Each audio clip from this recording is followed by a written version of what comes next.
ಚಿಂದಿ ಉಡಾಯಿಸೋ ಖಾರ ಬಣ್ಣ ರುಚಿಯನ್ನು ನೀಡುತ್ತದೆ. ಮೆಣಸಿನ ಪುಡಿ ಚಿಂದಿ ಉಡಾಯಿಸೋ ಖಾರ ಬಣ್ಣ ರುಚಿ. ಇತ್ತು ಪಾಕಿಸ್ತಾನದ ಇಸ್ಲಾಮಾಬಾದ್ನಲ್ಲಿ ಆತಂಕದ ವಾತಾವರಣವೇ ನಿರ್ಮಾಣವಾಗಿದೆ. ಇಸ್ಲಾಮಾಬಾದ್ ಪೊಲೀಸರಿಂದ ಅಲ್ಲಿನ ಜನರಿಗೆ ಹೈ ಅಲರ್ಟ್ ಘೋಷಣೆ ಮಾಡಲಾಗಿದೆ. ಯಾರೂ ಕೂಡ ಮನೆಯಿಂದ ಹೊರಬರಬೇಡಿ ಅಂತ ಅನೌನ್ಸ್ ಕೂಡ ಮಾಡಿದ್ದಾರೆ. ಲೈಟ್ಸ್ ಗಳನ್ನ ಆಫ್ ಮಾಡುವಂತೆ ಸೂಚನೆ ಕೂಡ ಕೊಟ್ಟಿದ್ದಾರೆ. ಪಾಕಿಸ್ತಾನದ ಇಸ್ಲಾಮಾಬಾದ್ನ ಸ್ಥಿತಿ ಇದು.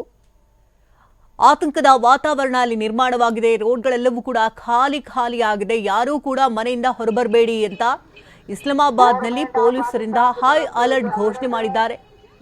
ಮನೆಯಿಂದ ಯಾರೂ ಕೂಡ ಹೊರಗಡೆ ಬರಬೇಡಿ, ಎಲ್ಲರೂ ಕೂಡ ಮನೆಯಲ್ಲೇ ಲಾಕ್ ಆಗಿರಿ, ಲೈಟ್ಸ್ ಗಳನ್ನ ಕಂಪ್ಲೀಟ್ ಆಗಿ ಆಫ್ ಮಾಡಿ ಅಂತ ಅಲ್ಲಿ ಸೂಚನೆಗಳು ಕೊಡ್ತಾ ಇರುವಂತಹ ದೃಶ್ಯಗಳನ್ನ ನೋಡ್ತಾ ಇದ್ದೀರಿ.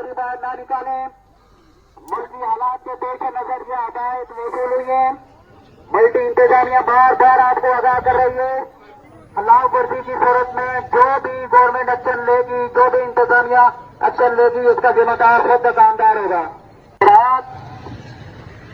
एक जरूरी ऐलान समाज फरमाए, जितने भी मरकज के अंदर दुकानदार हजरात हैं, सबको मतला किया जाता है कि गवर्नमेंट ऑफ पाकिस्तान की तरफ से गवर्नमेंट ऑफ पाकिस्तान की तरफ से ये ऑर्डर है.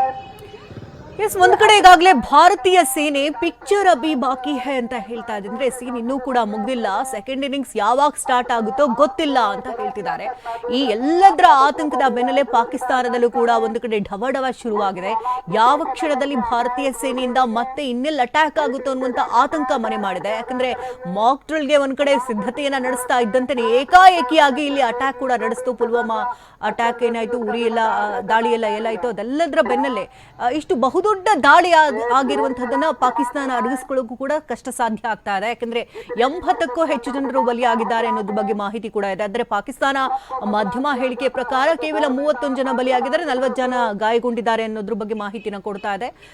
ಒಂದು ಕಡೆ ಪಾಕಿಸ್ತಾನ ವಿಲವಿಲ ಅಂತ ಇದ್ದು ಅಲ್ಲಿನ ನಾಗರಿಕರಿಗೆ ಎಚ್ಚರಿಕೆಯಿಂದ ಇರುವಂತೆ ಸೂಚನೆಯನ್ನ ಕೊಡ್ತಿದೆ. ಜೊತೆಗೆ ರಾತ್ರೋರಾತ್ರಿ ಸೈರನ್ ಕೂಡ ಮೊಳಗಿಸಿದೆ. ಮನೆಯಿಂದ ಯಾರು ಹೊರಗಡೆ ಬರಬೇಡಿ ಅಂತ ಎಚ್ಚರಿಕೆಯನ್ನ ಕೊಟ್ಟಿದ್ದಾರೆ. ಅಲ್ಲಿನ ಜನ ಸೈರನ್ ಸದ್ದಿಗೆ ದಿಕ್ಕಾಪಾಲಾಗಿ ದೇವರ ಹೆಸರು ಹೇಳ್ತಾ ಓಡಾಡುವಂತಹ ದೃಶ್ಯಗಳನ್ನ ನಾವು ಗಮನಿಸಿದ್ವಿ. ಇತ್ತ ಇಸ್ಲಾಮಾಬಾದ್ನಲ್ಲೂ ಕೂಡ ಆತಂಕದ ವಾತಾವರಣ ಅಲ್ಲಿ ನಿರ್ಮಾಣ ಆಗಿದ್ದು ಪೊಲೀಸರಿಂದ ಹೈ ಅಲರ್ಟ್ ಘೋಷಣೆ ಮಾಡಿದ್ದಾರೆ. ಪ್ರತಿ ಬೀದಿಗಳಿಗೂ ತೆರಳಿ ಅಲ್ಲಿ ಪೊಲೀಸರು ಅಲ್ಲಿ ಸೂಚನೆಗಳನ್ನ ಕೊಡ್ತಿದ್ದಾರೆ. ಯಾರು ಕೂಡ ಮನೆಯಿಂದ ಹೊರಬರಬೇಡಿ, ಲೈಟ್ಸ್ ಗಳನ್ನ ಕಂಪ್ಲೀಟ್ ಆಗಿ ಆಫ್ ಮಾಡಿ, ಮನೆಯಲ್ಲೇ ಲಾಕ್ ಆಗಿರಿ ಅನ್ನೋದ್ರ ಬಗ್ಗೆ ಮಾಹಿತಿಯನ್ನು ಅಲ್ಲಿ ಕೊಡ್ತಾ ಇದೆ. ಯಾಕಂದ್ರೆ ಪಾಕಿಸ್ತಾನದ ಉಗ್ರರು ಮತ್ತು ಉಗ್ರ ಸಂಘಟನೆಗಳ ಅಡುಗುತಾಣಗಳ ಜೊತೆಗೆ ತರಬೇತಿ ಕೇಂದ್ರಗಳು ಹೇಳ ಹೆಸರಿಲ್ಲದಂತೆ ಈಗಾಗಲೇ ಆಗೋಗಿದೆ. ಸೇನಾಪಡೆಗಳ ಮಾಹಿತಿಯಂತೆ 80ಕ್ಕೂ ಹೆಚ್ಚು ಉಗ್ರರ ತಲೆ ಉರುಳಿದೆ. ಬಾಂಬ್ ಸ್ಫೋಟದ ತೀವ್ರತೆಯನ್ನ ನೋಡ್ತಾ ಇದ್ರೆ ಉಗ್ರರ ಹೆಣಗಳು ಸಿಗೋದು ಕೂಡ ಡೌಟ್ ಅಂತ ಕೂಡ ಹೇಳಲಾಗ್ತಾ ಇತ್ತು. ಎಲ್ಲವೂ ಕೂಡ ಚಿಂದಿ ಹಾಕಿತ್ತು. ಪಾಕಿಸ್ತಾನ ಹೆಣಗಳನ್ನ ಲೆಕ್ಕ ಹಾಕ್ತಾ ಕೂತ್ಕೊಂಡಿದೆ. 31 ಜನ ಮಾತ್ರ ತೀರ್ಕೊಂಡಿದ್ದಾರೆ ಅಂತ ಹೇಳ್ತಿದ್ದಾರೆ.